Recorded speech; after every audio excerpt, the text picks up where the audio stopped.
I don't think the problem with the Budapest Memorandum so much as what was negotiated in 1994 as the fact that when push came to shove in 2014, the parties to it, in particular the United States and the UK, who could have done something or should have done something given the fact that they had provided these assurances to Kiev, essentially pretended like they didn't know anything about this.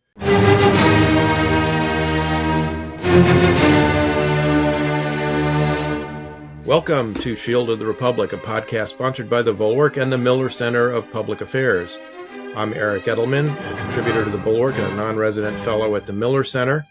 My normal partner in this enterprise, Eliot Cohen, who is Professor Emeritus of Strategy at Johns Hopkins University, is traveling today, and so he's not able to join us, but I'm very privileged to have another one of our Johns Hopkins colleagues join us as a guest today, Professor Eugene Finkel, who is the Kenneth Keller Professor of International Affairs at Johns Hopkins University, now resident in Bologna, and also the author of a recent book, Intent to Destroy, which is the story of 200 years of Russia's quest to dominate Ukraine. Professor Finkel, welcome to Shield of the Republic.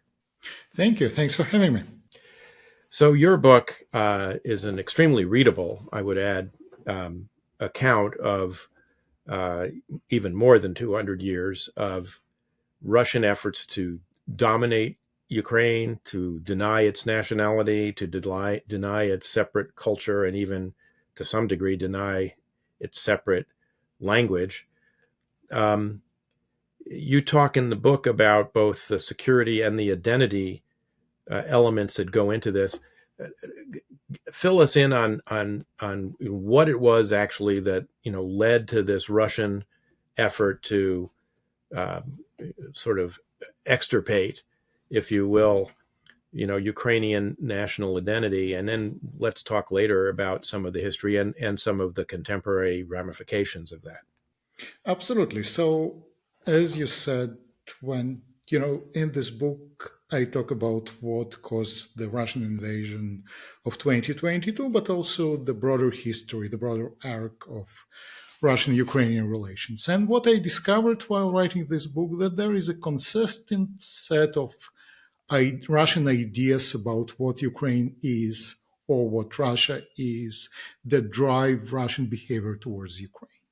And they're driven by two factors, identity and security. So let's start with identity, which for me is a much more important factor than security. Essentially, Russian understanding of itself and its own history starts with Ukraine. So it's a three-pronged vision of history and relations with Ukraine. And one is that Russia traces its own origins, its own history to a medieval state called Kievan Rus that was established by the Vikings, then got destroyed by the Mongol invasion. And after Kiev, the capital of the state, got destroyed, then the baton historically, symbolically passed to Moscow, that became essentially an heir, a rightful heir to Kiev as the head, as the capital of all those Rus lands, which were most of Ukraine, Belarus, and most of Western Russia, which is typical historical narratives. I mean, states do get destroyed, capitals do get changed. The issue is that Kiev is not just some mythical city, it's a capital of a different country.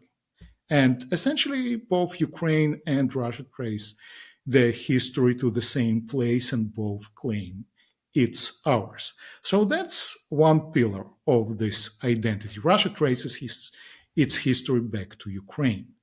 The second pillar is that the Russian people consist of three branches. The Great Russians, the Russians without adjectives, the Little Russians, which is how Russians historically refer to Ukrainians, and the White Russians, who are Belarusians. So they're essentially the same people that got separated by history, by foreign invasions, by states, but they're one and the same. And once you start, and the terms Great and Little Russians, they were originally just geographic terms. They did not imply any hierarchical relationship. But once you start using great and little consistently, they have to evolve into hierarchical relationship. And that's what happens with Russians and Ukrainians. When Russians started perceiving themselves as the older brother, the ones who have a natural right to tell the other younger siblings what to do. And if those siblings decide to go their own way, then the reaction of the older brother is, how dare you? And that's to some degree what we see in the reaction of the Russian elites to Ukrainian attempts to go their own way, to decide, on their own alliances, whether to join NATO. And to join NATO, the reaction is, who are you to make those decisions? It should be our decision, and you should be with us because you're the younger brother. And the third part of this identity pillar is that all those three branches, the Russians, Ukrainians, and Belarusians, have only one proper language for culture, politics, science, culture, and that's, of course, the great Russian language. All the other languages, they're not languages, they're peasant dialects, they're vernacular, they're regional variations, and nothing more than that. So if you want to be serious about high culture, about science, it has to be done in Russian. There are no other way to do it. In fact, doing it in Ukrainian would be just a waste of resources and a waste of time. And to make sure that Russian becomes the only language of science, politics, high society throughout the 19th century and in some part of the 20th century, the Russian government and the Soviet government actually went to a pretty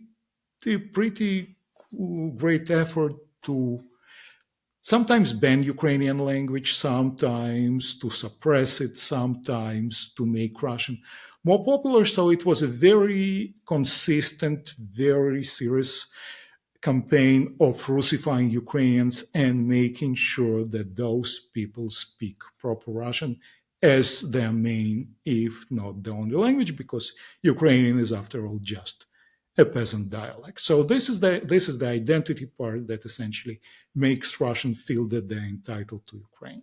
I want to get to the security part because I think one of the things about your book is that it makes a very powerful argument that identity is the real issue that led to Putin's invasion. And you could certainly see that in his famous essay in the summer of 2021 about the unity of the Ukrainian and Russian peoples. But before we get to that, let's rehearse some of the other history. You have a fascinating chapter on the role of Ukraine in launching World War I and in how World War I ends up, and of course the brief period of Ukrainian independence. So tell us about that. Walk us through that history. Right. So Ukraine is essentially a composite state. After the Kievan Rus got destroyed by the Mongols, the eastern part of Ukraine went to the Polish Commonwealth. More western part became for some period an independent kingdom, then also got absorbed by Poland. But eventually in 17th century, there was an uprising in central and eastern Ukraine, and those territories became part of Russia and remained part of Russia for most part of the 19th and 20th century. Western Ukraine, an area that is known as Galicia and Bukovina, they were different. They were first part of Poland, but then when Russia, Prussia, and Austria divided Poland, they went to the Austro-Hungarian Empire, which were governed by completely different principles. While Russians tried to Russify Ukrainians and make sure that they speak Russian and they see themselves in Russian, in Austro-Hungarian Empire, the guiding principle was tolerance. So there in this small part of former Ukrainian lands, which is now Western Ukraine, that's also a region where I'm from, Ukrainians were allowed to speak their own language, to develop their own political institutions, to develop Ukrainian identity. And from the perspective of the Russian government, it was an existential threat. Because the fear was that once those people start exporting their ideas, their identity, their literature, their language eastward towards the Russian Empire, that will negate all those efforts to Russify Ukrainians. And in the early 20th century, it was seen by the Russian government, Russian imperial government, as an existential threat. Because in Russia itself, the legitimacy of the government shifted from the God-given monarchy to more popular-based view, the view that is based on numbers, on nationality. Russian Empire was Russian Empire because Russians were a majority. But this view of the Russian Empire as a Russian state had to include Ukrainians. If Ukrainians were counted as Russians, then Russians were about 2/3 of the population of the empire. It was clearly a Russian state. If Ukrainians developed their own identity and stopped being Russians, either little or without adjectives, then the share of Russians in the empire dropped to about 45%. In other words, Russians became a minority in their own country, and that troubled the government in St. Petersburg a lot. And traditionally we think about World War I as kind of outcome of alliances, fighting over, the Balkans or Alsace-Lorraine. But when you look at what Russians were actually talking about and thinking about before World War II, I mean, yes, they cared about the Balkans, but their key fear was this Ukrainian part of Austria. And in fact, they did go to war. The World War I started more because of this Russian fear of Austrian Ukrainians corrupting, quote unquote, those in the Russian Empire than because of Serbia. So the World War I begins, Russian troops occupy those parts of Austria, and they start destroying the Ukrainian culture, Ukrainian language. They banning the language, they targeting the elites. In fact, when I was, this part of World War I is not very well known. It wasn't even well known to myself, even though, I'm from the region and my great-grandparents lived through the Russian occupation. But I knew very little about it. But when you look at what Russians did, it's almost to the T what they're doing right now since 2022 in the areas they occupy in Eastern Ukraine. You can change the date, you can change the place, but the policies would remain the same. So over time, they're pretty consistently focusing on the same policies of suppressing Ukrainian language, culture, and identity. Now, of course, there's one kind of inflection point here, which is, at least for a brief period, it suited the immediate political interests of the Bolsheviks, particularly Lenin, to recognize nationalities in order to essentially destroy the provisional government and take power themselves. And that does result in a brief period of Ukrainian independence. But it's not long before the central authorities in Moscow now, not St. Petersburg, decide to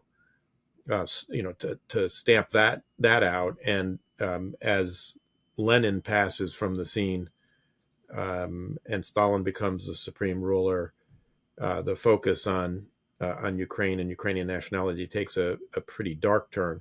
Could you talk a little bit about that? Because I think there are, as you say, there are elements of what happened in World War I that are very relevant of today, but there are elements in the 1920s that are very relevant to today as well. Absolutely. And, the World War I doesn't go that well for the Russian Empire, to put it mildly. It collapses. It collapses not because it loses on the battlefield. It loses on the battlefield, but it also implodes internally.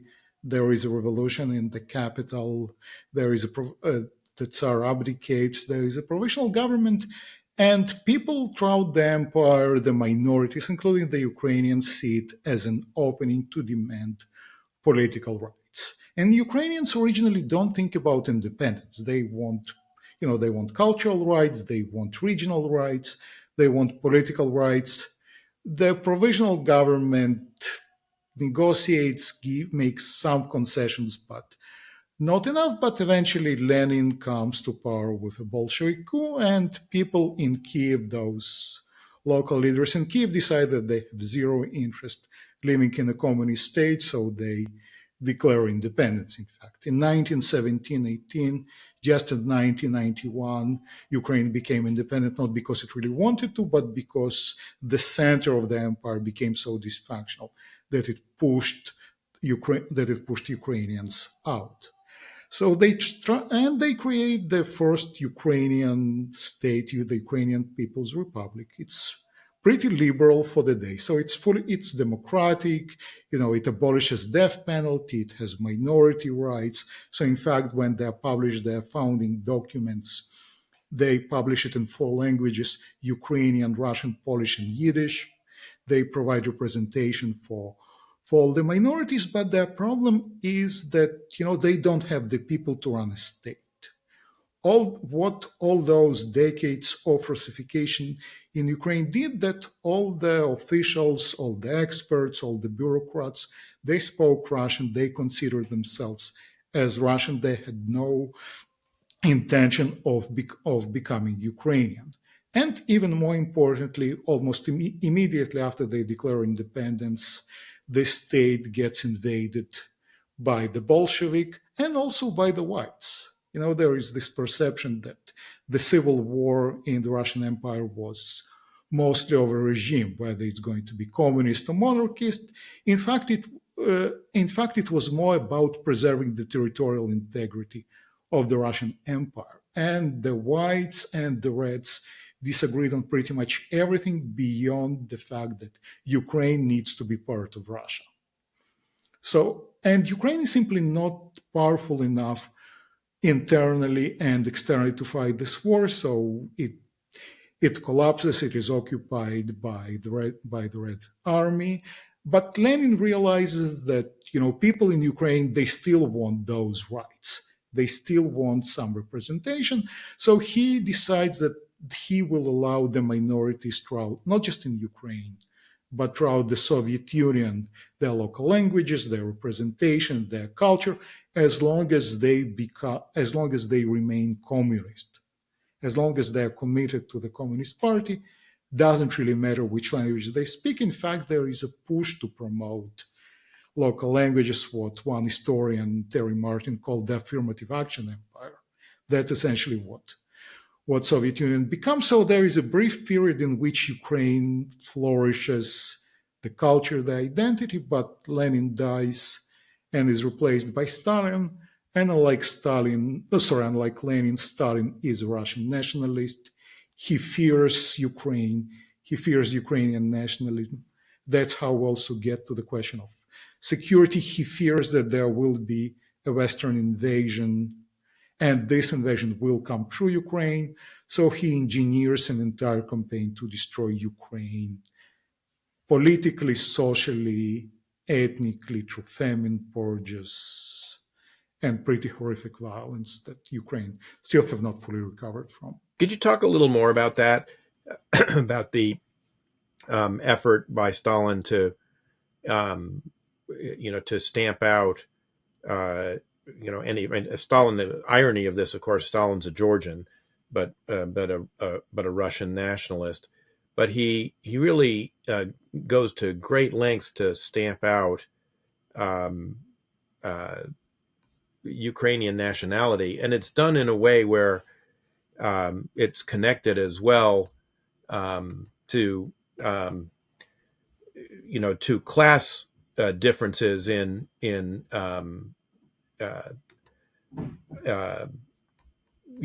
Russia. So you get people who are from the cities who are encouraged to go to the countryside to collectivize agriculture in Ukraine, and the consequences are catastrophic for all involved, really.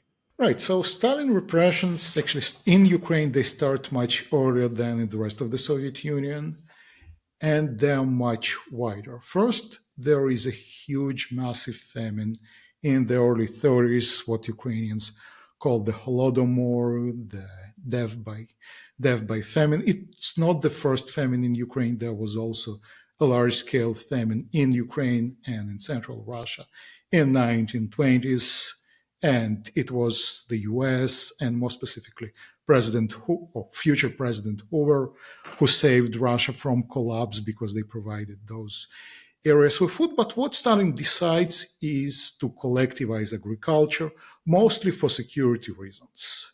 He fears independent farmers. He also needs money to build the industry, to supply the army. And the way for Stalin to get the hard currency to buy equipment for this industrialization is to export grain. Ukraine is known as a breadbasket of Europe. It's an extremely fertile area, and most peasants back then in Ukraine are either small or medium farmers.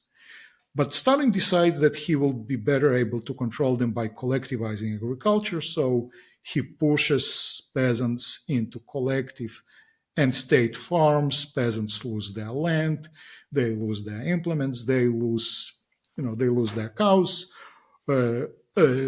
horses, chicken, everything. Together with that, they also lose any incentives to produce because now they own nothing and the state takes everything. So production plummets, but Stalin and his people in Ukraine still have their quotas to make. So they go into the villages and essentially take everything that has been left, expropriate food, expropriate seed grain, which ensures that people will be starving next year because there will be no next year's harvest.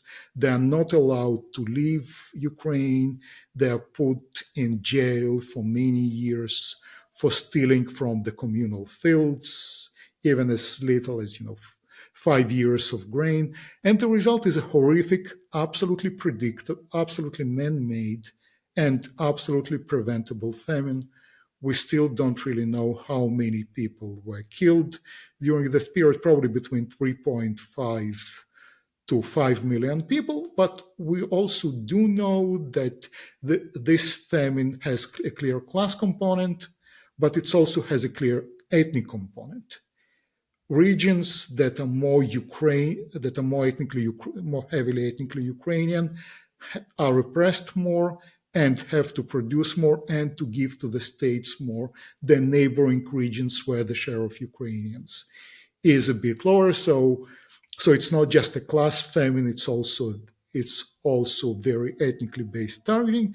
And in addition to that, there is also the destruction of the elites. So all those writers, intellectuals, teachers, bureaucrats, all those who flourished during the 1920s when Lenin promoted the Ukrainian culture, they are almost entirely either sent to jail or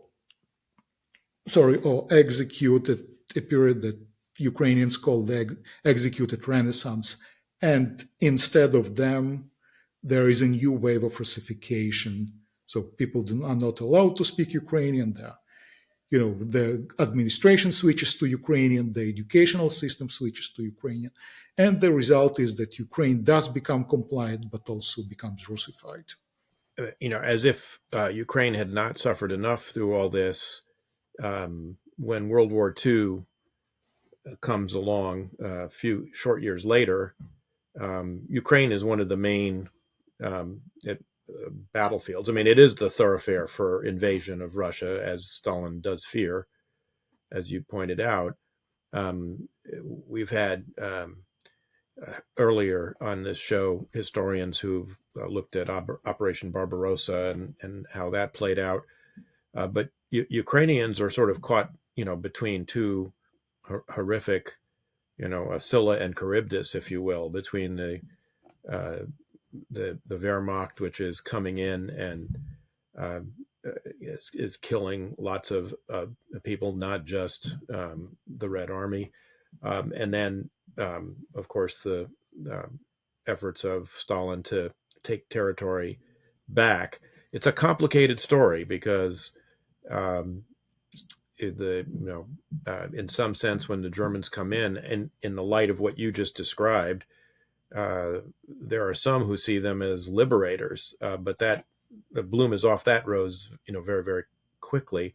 But there are consequences, down the road. You do have some people who collaborate and work with the Germans, and then you have resistance, to Russian reinstitution of Soviet Russian rule afterwards. Some of which, again, we hear echoes of this, in the contemporary world, because any effort at Ukrainian nationalism is now associated by Moscow with some of those elements that collaborated and fought with the Germans. Could you unpack all of that? Because it's really complex. Yes, it's definitely very complex, and there are different regional dynamics and regional stories. But you're absolutely right. If you read, Ukrainian history throughout the first half of the 20th century, they just can't catch a break. It's one way of mass violence after another, and it's horrific to read. For me, it's also part of my own family history. But so what's happening? 1939, Stalin and Hitler team up to carve up and divide Poland. Hitler invades Poland September 1st, 1939. Stalin invades from the east September 17. And Stalin's goal is to take this western part of Ukraine that they tried to take in 1914 and eventually failed. After World War I, it goes to Poland.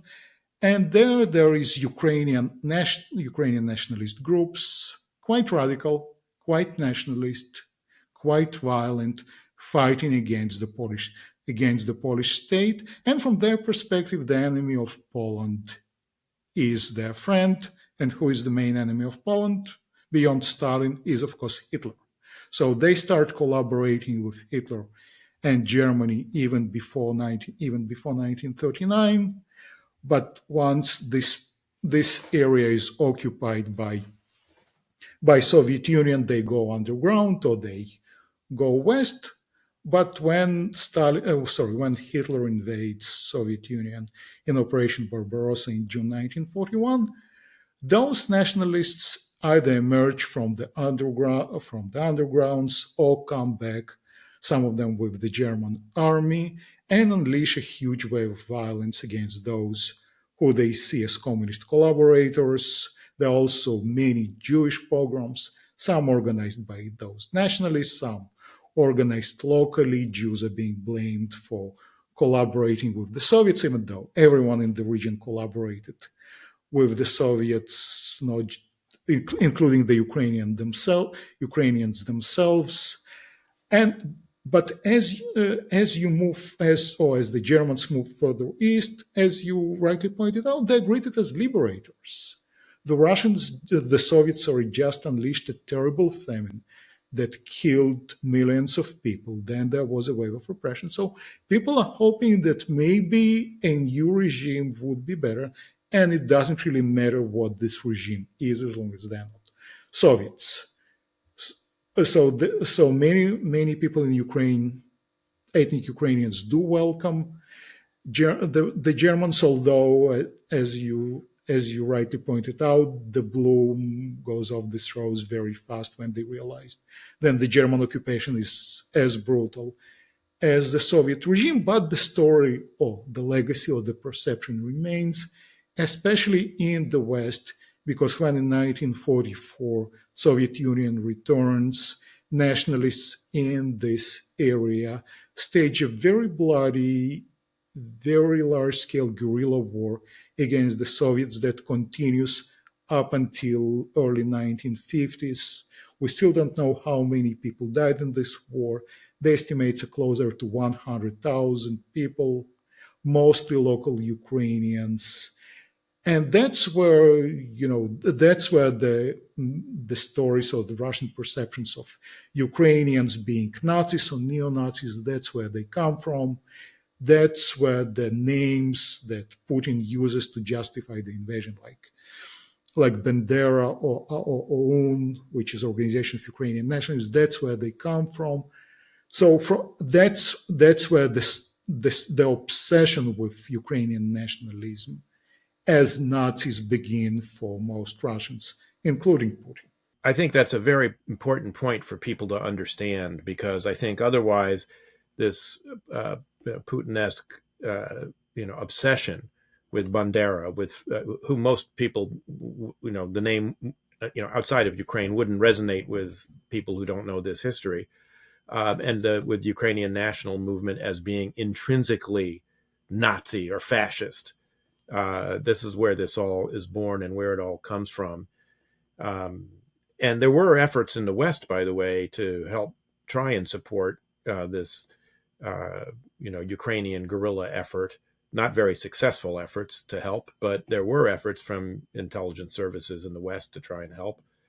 And so all of this gets, mixed into this miasma that Putin has, concocted, I think. Let's talk a little bit about the end of the Cold War and the emergence of contemporary independent Ukraine, because my sense is, and having been involved as a U.S. government official at the end of the Cold War, both when I was in the Department of Defense and then working as a deputy to Strobe Talbot, who was the ambassador at large for the new independent states, and then deputy secretary of state. The pattern that you describe about independent Ukraine in the First World War, I think, is visible again, in the sense that when Ukraine becomes independent in 1992, essentially, because it's been a subordinate part of a multinational empire, a communist empire, as opposed to, imperial Russia, the pattern you described, that they lack the leadership to be able to survive independence, because of Russification, I think reasserts itself. I'd be interested if you agree, because people who had ambition in the Soviet period, went to the metropole, to Moscow, and became Russified. I mean, you see this in any number of Russian or Soviet leaders, right? Nikita Khrushchev, was Ukrainian. Andrei Gromyko, the longtime Soviet foreign minister during the Cold War, Ukrainian. Leonid Brezhnev, the successor to Khrushchev as Soviet leader for almost 20 years, half Ukrainian. So would you agree that Ukraine's struggles post-independence, particularly with corruption, with getting itself squared away as a state, was in part a function of this lingering inability to generate indigenous leadership because of long period of Russification, or am I oversimplifying? To some extent, that's true. I mean, you mentioned the Soviet leadership. Essentially, if you were Ukrainian and spoke Russian and were willing to work within the system, there was no glass ceiling. You can go as high in the system as you could imagine. So Khrushchev was born in Russia, but he grew up in Ukraine. That's where he spent most of his career. Brezhnev was born and grew up in Ukraine. Chernenko was an ethnic Ukrainian from the Russian Far East, from the earlier migration. So you could do anything and go anywhere. Ukraine itself was also hugely important for Soviet science, Soviet industry. So there was a constant move of people from the metropole to Ukraine, and some of them stayed, some of them went back after gaining experience. So where I think what you say is especially rings true is in security policy and foreign relations domestically. Technically, Ukraine did have its foreign ministry, it did have a seat in the UN, but it did not have anywhere near the expertise or the cachet or the know-how that the Russians did, and it felt, especially in bilateral relations, for instance, in negotiations over the Budapest Memorandum, where the Ukrainian side was much younger. It was more dynamic, it was more ambitious, but it was also inexperienced. And also where it did play a role is in Western perceptions of what Russia and Ukraine is, because very few people in the US government or Western government more generally knew what Ukraine what Ukraine is. There was no US diplomatic presence in Kiev until I think 1989. There was no consulate. There was nothing. So also all the perception was channeled through Moscow. Journalists had very hard time traveling to Ukraine, so they learned Russian, like Strobe Talbot. They were expert on Russia, but it implied that that when it came to Ukraine, it was done through Russian lens or Russian perceptions, even without any intentional malice. It was just so Moscow-centered. It was a Russo-centric view. Yeah, exactly. It was a Russo-centric view. The same was in academia, where everyone who wanted to work on the Soviet Union spoke Russian and spent time in Moscow, Leningrad, but very few people knew much about Ukraine, and those who did were part of the diaspora, who were perceived as nationalists.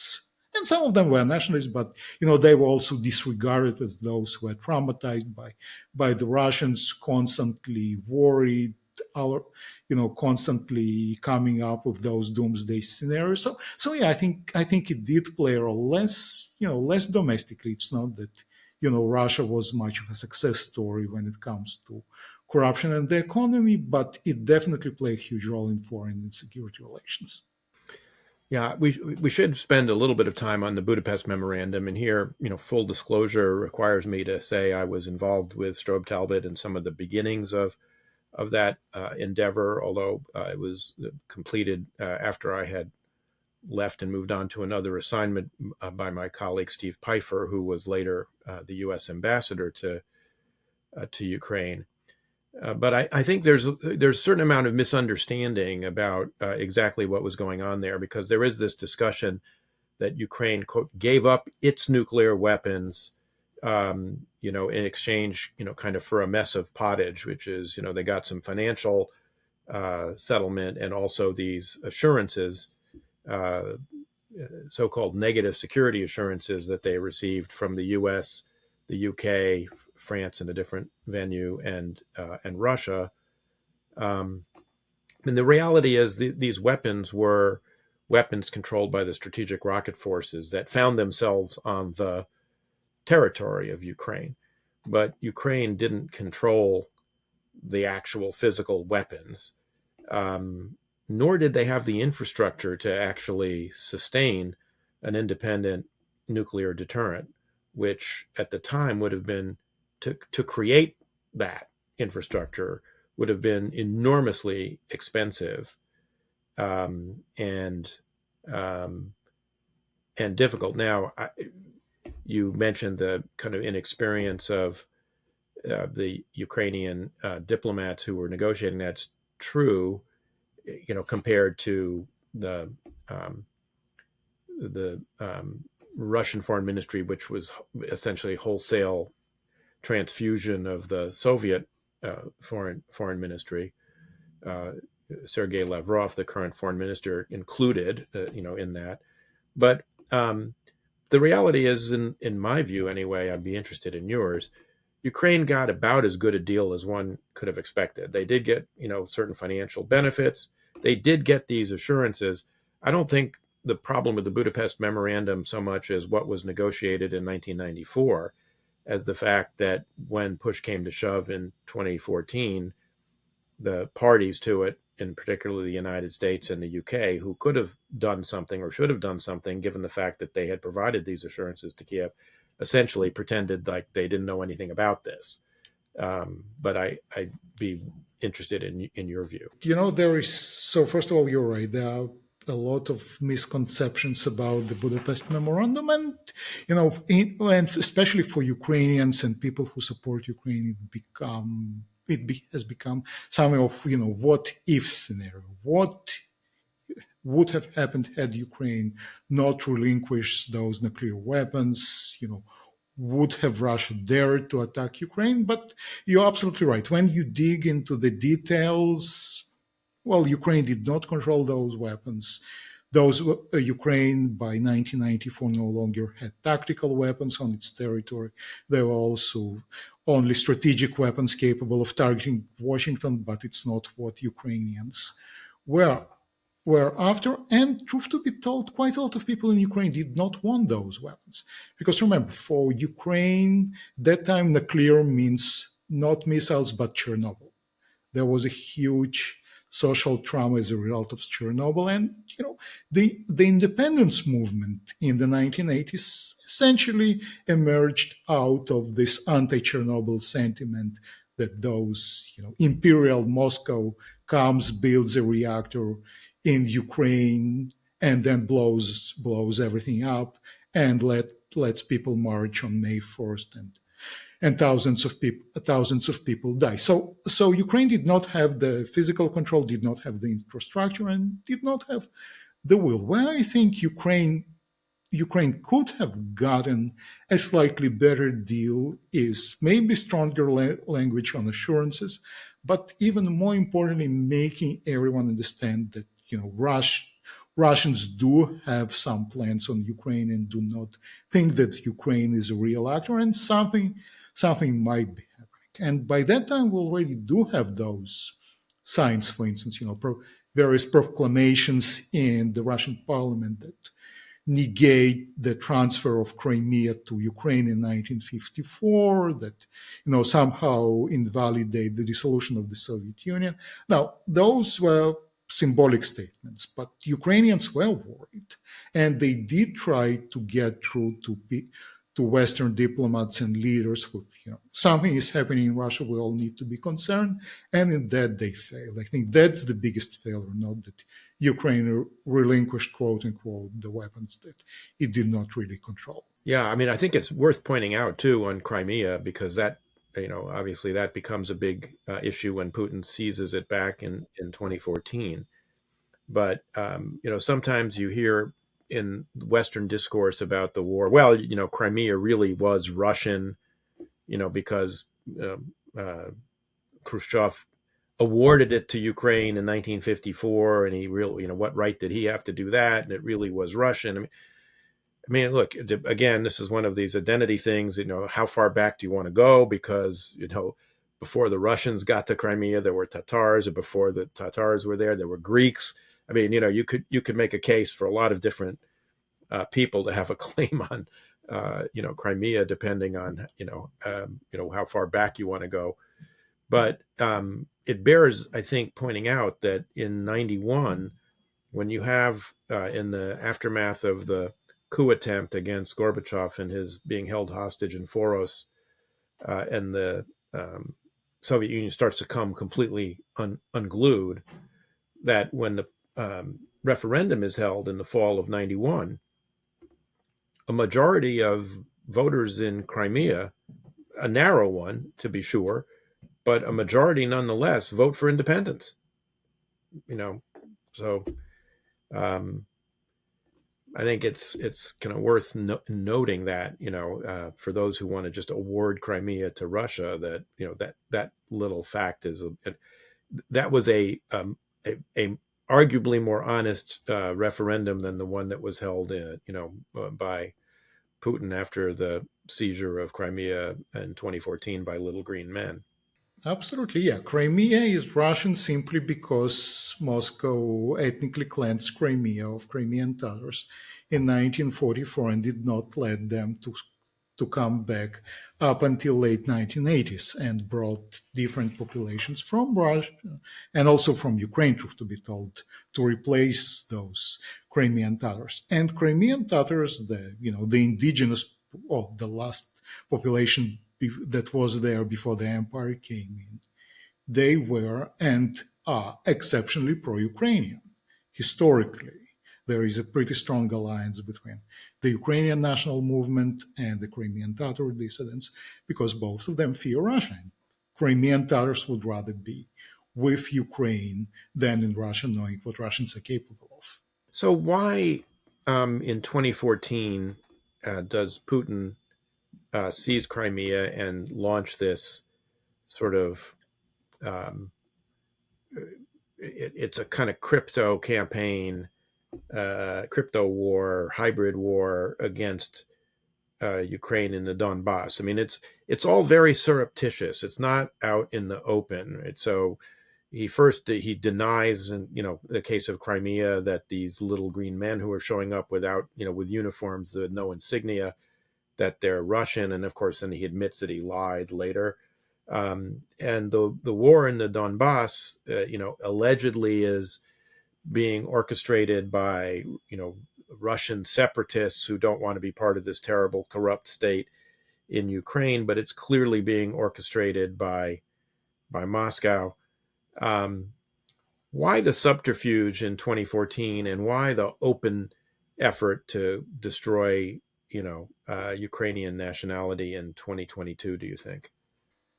Right. So 2014, I think the answer is that Putin realized that he can no longer control Ukraine because those identity visions that they describe at the beginning of our conversation, they do not prescribe specific policies. What they say is that Russians believe that they should have Ukraine. The question is how. And technically, yes, Russia could have invaded Ukraine, but it's costly. They would rather do it on the cheap and without violence by turning Ukraine into a client state, something like Belarus, essentially, where it's technically a sovereign state, but de facto is fully controlled by Russia. And that's what Putin and Moscow tried to do throughout the 1980s and 2000s. What happened in 2014 when Putin pushed Ukrainian President Yanukovych to renege on the association agreement with Europe and sign a trade agreement and a future geopolitical agreement with Russia. So eventually do become this future Belarus light. Ukrainians rebelled against the president. The president fell. It was a pretty bloody rebellion. More than 100 people died. But the president fell. He was removed by the parliament. He had to escape from Russia. And from Putin's perspective, that was a decisive moment where he understood that he no longer controlled Ukraine. Ukraine is going west. Not necessarily NATO. It wasn't about NATO. It was about the EU, and it was about regime. It was about democracy. It was about building, a more liberal state than what Russia had. So for him, it was a now or never moment, and that's why those people, those little green men, appear in Crimea. Ukraine is also weak. It just went through a bloody revolt in the capital. There is, an interim president.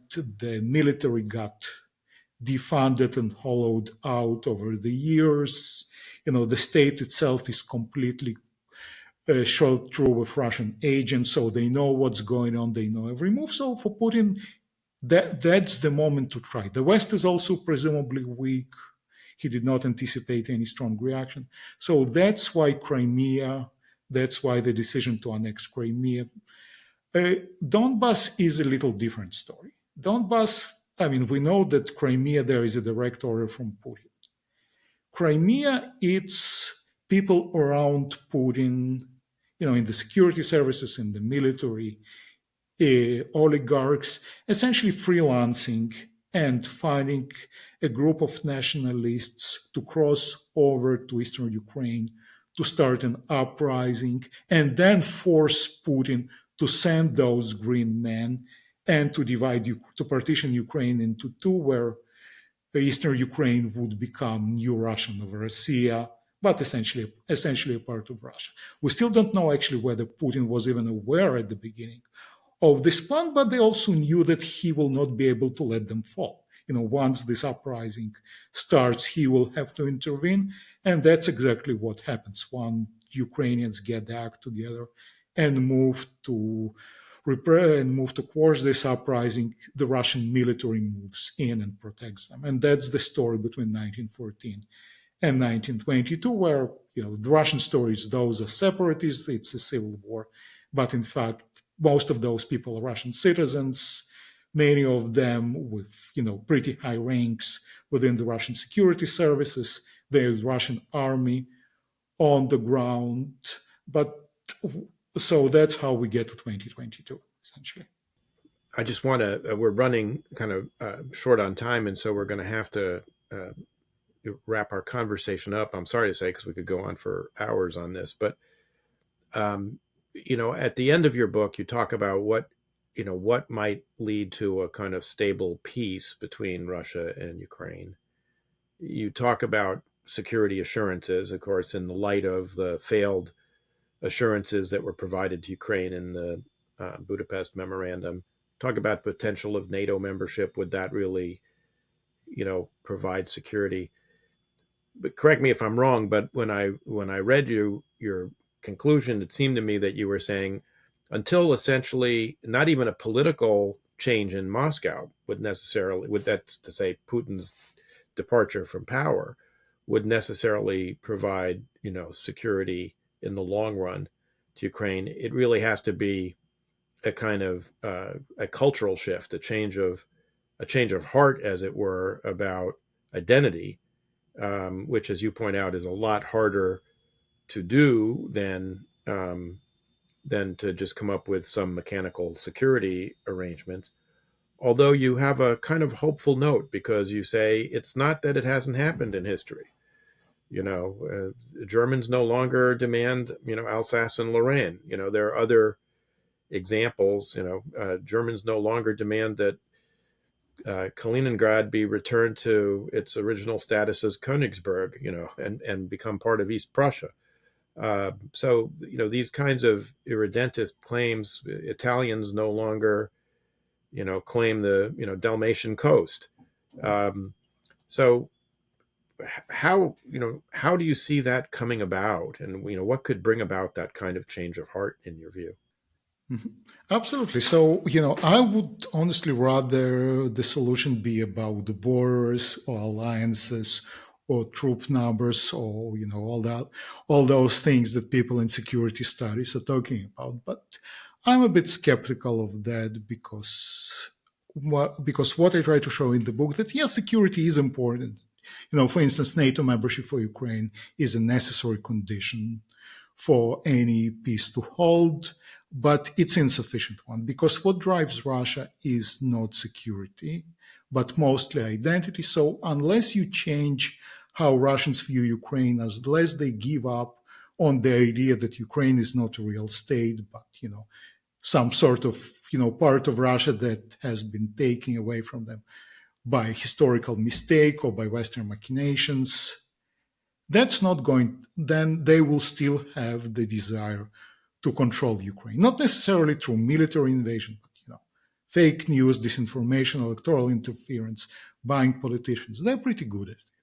So the only way to ensure stable peace is for Russians to accept that Ukrainians are different, that Ukraine is a separate state, and internalize the shift.